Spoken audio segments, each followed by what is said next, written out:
Good morning, dear students. ज्ञान सागर के 3 पाठ हम पूरे कर चुके हैं। 3 पाठ पूरे करने के बाद मैंने प्रयास किया कि जो चौथा पाठ है बातूनी, उसका भी हमें पीडीएफ मिल जाए, लेकिन पीडीएफ मिलने में थोड़ी सी समस्या है यहाँ पर। अब बाधा आपकी दूर हो गई है, पुस्तकें हमारे विद्यालय में उपलब्ध हैं। आप अपने अपने कक्षा अध्यापक अध्यापिका द्वारा भेजी गई निश्चित तिथि पर जाकर अपनी पुस्तकें टग शॉप से ले सकते हैं। पुस्तकें मिलने पर जो अभ्यास कार्य है उसे पूरा कराने में काफ़ी सहायता मिलेगी, इसलिए आप सामाजिक दूरी को ध्यान में रखते हुए जो भी तिथि आपको बताई गई है उस पर जाकर आप अपनी पुस्तक ले लें। तो बात करते हैं यहाँ पर पाठ 4, जो कि मैंने सर्च किया है। इसका सीधा सरल पीडीएफ प्राप्त नहीं हो रहा था, तो मैंने किसी न किसी तरह से इस पाठ को जो है अरेंज किया है, क्योंकि समय के साथ हमें तालमेल मिलाकर चलना होगा। अनुमान ये लगाया जा रहा था कि जुलाई में शायद स्कूल आने लगेंगे आप हम सभी, पर अब ऐसा लगता नहीं। जो भी जानकारी हमें मिल रही है या सूत्रों से जितना भी हम जान पा रहे हैं, उसके हिसाब से मैं यहाँ पर सोच रही हूँ कि हमें आगे बढ़ना चाहिए, ताकि मान लीजिए कहीं ना कहीं पुस्तकीय कार्य अगर 1-2% भी रहता है तो पाठ से जुड़ी हुई जानकारी तो आपको हो जाएगी। जो बच्चा पाठ को समझ लेता है भली भांति, उसके लिए फिर अभ्यास कार्य करना सरल हो जाता है। तो ज़्यादा समय ना लेते हुए आप सभी का हार्दिक अभिनंदन करती हूँ, क्योंकि जिस मार्ग से मुझे लगता है कि हम शिक्षक शिक्षिका गण गुजर रहे हैं, उसी से आप भी गुजर रहे हैं। पर प्रयास हमारे स्कूल प्रशासन की तरफ से पूरा किया जा रहा है कि हम आपको समय समय पर जो भी सुविधाएं दे सकें वो दें, और ऐसा हमारे जो टीचर्स हैं वो कर भी रहे हैं। ऑनलाइन कक्षाओं में जुड़ना आप सबके लिए काफ़ी फ़ायदेमंद रहेगा, पर पिछले कुछ दिनों से देखने में ऐसा आ रहा है कि बहुत ही कम छात्र छात्राएं इन कक्षाओं से जुड़ रहे हैं। तो हमने एक बार पहले भी आपको मैसेज किया था कि बच्चा क्लास अटेंड कर रहा है या नहीं कर रहा है, तो पेरेंट्स प्लीज़ ध्यान दें। मैसेज हम क्लास शुरू करने से पहले भी डालते हैं, बीच में जब हमारी क्लास 10-15 मिनट हो जाते हैं और हम पाते हैं कि बच्चे कनेक्ट नहीं हो रहे हैं, तब भी हम मैसेज करते हैं। लेकिन वही हाल रहता है, वही गिने चुने जो बच्चे शुरू से कनेक्ट होते हैं वही आखिर तक कनेक्ट होते हैं। खास तौर पे ये वीडियोस उन बच्चों के लिए भी हम तैयार कर रहे हैं जिन्होंने अभी अभी हमारे विद्यालय में दाखिला लिया है, प्रवेश पाया है, ताकि वो इन लेसन्स को अच्छे से समझ सकें। पीडीएफ ना होने की स्थिति में मैं आपको इस पाठ को समझाने की पूरी कोशिश करूंगी आज, और बाकी तो हल आपके सामने है ही, क्योंकि कोई भी जब हम मुश्किल पार करते हैं तो उसमें समय लगता है, अड़चनें आती हैं जो कि अब दूर हो गई हैं। बुक्स मैं फिर आपको बता दूं कि हमारे टग शॉप पर अवेलेबल हैं। आप अपनी अपनी सोशल डिस्टेंसिंग के हिसाब से जो स्कूल की तरफ से आपको तारीखें दी गई हैं कि क्लास 7 स्टूडेंट इस डेट को आकर अपनी बुक्स ले सकते हैं, तो प्लीज़ आपके पेरेंट्स जाएं और आपका जो सेट है प्रॉपर वो वहां से परचेज कर लें। आज इतनी सारी बातें आप सोच रहे होंगे कि मैम लेसन के बारे में बार बार आती हैं और फिर कोई दूसरी बात करने लग जाती हैं। तो बस यही है आज का हमारा पाठ। जी हाँ, पाठ का नाम है बातूनी, यानी कि एक ऐसा पुरुष जो अथाह बातें करता है। पूछते आप उससे एक सवाल हैं और वो उस सवाल का जवाब ना देकर जब अलग अलग बातें करने लगे और काफी सारा समय बीत जाए लेकिन उस बात पर ना आए जो पूछी जाए या जो बतानी हो, तो इस तरह के महिला, पुरुष या बच्चे को हम क्या कहेंगे? बातूनी कहेंगे। बातूनी इस पाठ का नाम रखने का यही कारण है कि इसमें जो पुरुष दिखाया गया है वो क्या करता है कि बेहद बातें करता है। बातें ही बातें वो करता जाता है। असल में जो कुछ बात करनी हो, जो जानना पूछना हो, वो बातें नहीं करता। तो सामने वाला ऐसा होने पर क्या होगा? थक जाएगा या बोर हो जाएगा और उसे लगने लगेगा कि मैं पूछ कुछ रहा हूँ और ये उसका तो जवाब मुझे मिल ही नहीं रहा है। जैसे आज आप पाठ के प्रति जिज्ञासा दर्शा रहे होंगे कि कब वाकई पाठ के बारे में बताया जाए, और मैं आज देखिए बातें ही बातें करे जा रही हूँ और करूँ भी क्यों ना।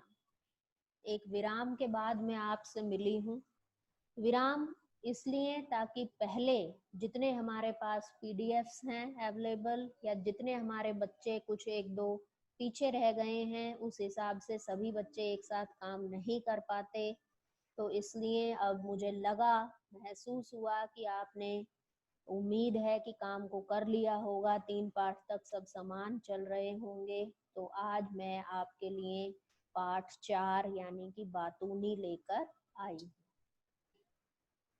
देखिए पाठ में होता क्या है? पाठ में ये बताया गया है कि आदमी सुभिता खोजने में मारा जाता है। सुभिता खोजने का मतलब है सुविधा, कि कैसे कोई सरल रास्ता मिल जाए और बस वो उस रास्ते को अपना ले।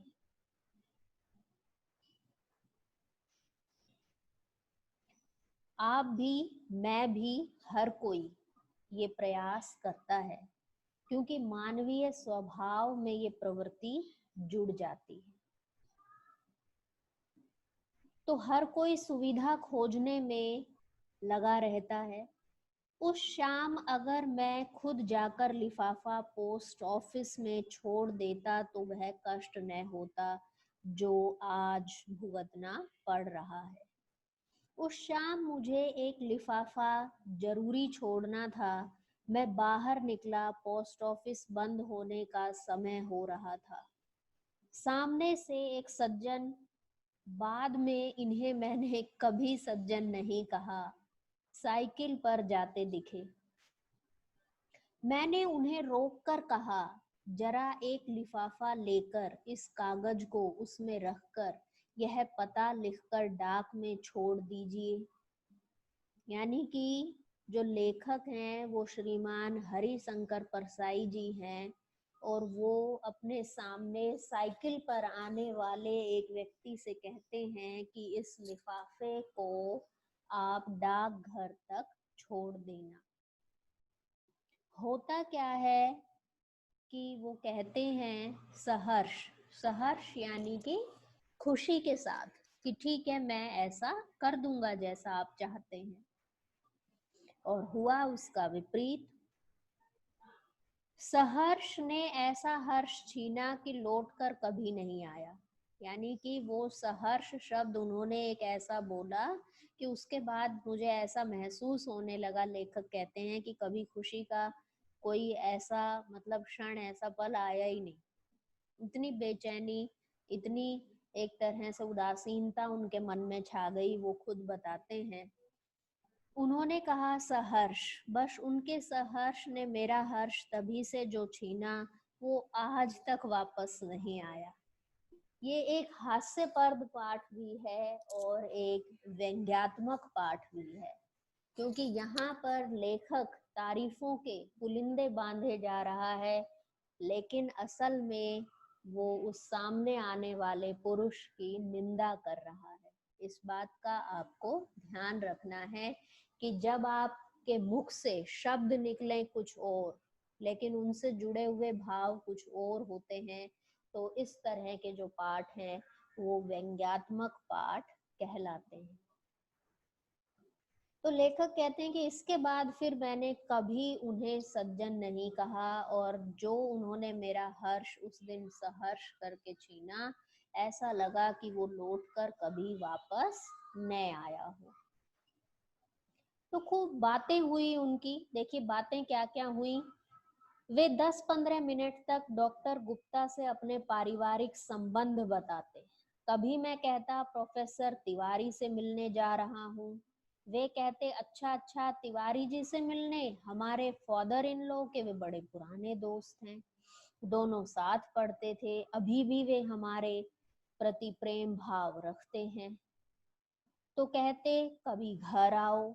इस तरह से मतलब किसी को अपना कोई संबंधी, किसी को कोई अलग अलग, वो अलग अलग लोगों से अपने संबंध बताते। और काम की बात जब उनसे पूछी गई कि क्या वो लिफाफा आपने डाकघर में पोस्ट कर दिया जो करने को कहा था, उस पर उनकी कोई प्रतिक्रिया नहीं आती। तो जिसने जो काम करने को दिया था, और अगर आप उस पर बात ना करके अनर्गल इधर उधर की बातें करें तो क्या होगा? आपको अच्छा नहीं लगेगा, कष्ट होगा, क्योंकि आपने तो उस काम को इतना महत्व दिया था, इतना जरूरी आप उस काम को बता रहे थे कि शीघ्र वो लिफाफा जो है डाकघर में डाल दिया जाए, और वो उस बात को तवज्जो ही नहीं दे रहे, महत्व ही नहीं दे रहे, तो आपको पीड़ा होना स्वाभाविक है। तो जब लेखक हरिशंकर परसाई जी को कोई सटीक जवाब नहीं मिला, तो उन्होंने ये सोच लिया कि अब आगे से वो कभी भी उस सज्जन के दर्शन नहीं करेंगे। सज्जन कौन? जिसको लिफाफा डाकघर में डालने को कहा था उन्होंने, जिससे अनुरोध किया था। अब क्या होने लगा कि वो सज्जन बार बार लेखक से टकराने का, मिलने का, बातें करने का प्रयास करते, लेकिन लेखक ने भी ये ठान लिया था कि भले ही आधे मील का चक्कर लगाकर, घूमकर, दूसरे रास्ते से जाना पड़े, लेकिन अब मैं इस सज्जन के दर्शन कभी भी नहीं करूंगा। तो प्रस्तुत पाठ प्रिय विद्यार्थियों एक व्यंग्यात्मक पाठ है। जब आप इसका शब्द शब्द करके, वाक्य वाक्य करके पढ़ेंगे तो आपको हंसी भी आएगी, क्योंकि इसमें अलग अलग तरह से सज्जन के बारे में बताया गया है कि जब वो डॉक्टर तिवारी को भी अपना संबंधी बताते हैं, प्रोफेसर को भी बताते हैं, पड़ोसी को भी बताते हैं, तो लेखक ये कहता है कि फिर तो भगवान भी आपको जानते होंगे। भाई सभी जानते हैं, सबके साथ आपकी रिश्तेदारी, आपके संबंध निकल रहे हैं, तो फिर तो आप भगवान के भी बहुत करीब होंगे। तो ऐसी बातें सुनकर आपको हंसी आ जाएगी निश्चित तौर पर। तो ध्यान रखें कि उतनी ही बातें करें जितनी आवश्यक हो, अनर्गल अनावश्यक बातें ना करें। ध्यान रखें कि बात किस विषय पर चल रही है और आप किस विषय पर बोल रहे हैं। बातूनी आपको कोई टाइटल ना दे इस चीज का, इस बात का भी पूरा ध्यान रखिएगा। कई बार हम अपने गुणों को या अपने व्यक्तित्व को दूसरों से अलग दिखाने के लिए बहुत ज्यादा बातें करते हैं, लेकिन कई बार अति जो है हानिकारक सिद्ध होती है।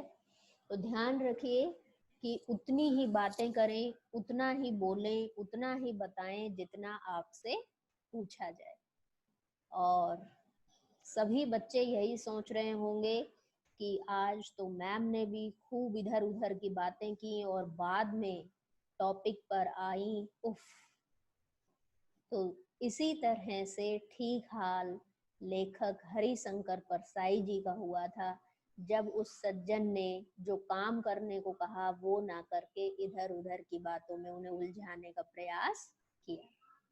स्वस्थ रहें, सुरक्षित रहें। इस पाठ से संबंधित जानकारी मुझे आशा है आपको मिल गई होगी। आप भी जब आपके पास कोई इस तरह का वीडियो हम सेंड करते हैं तो दर्पण के आगे जाकर आप उसकी कहानी को बताने का, बोलने का पूरा प्रयास करें। खुश रहें, इसी मंगल कामना के साथ बहुत बहुत धन्यवाद।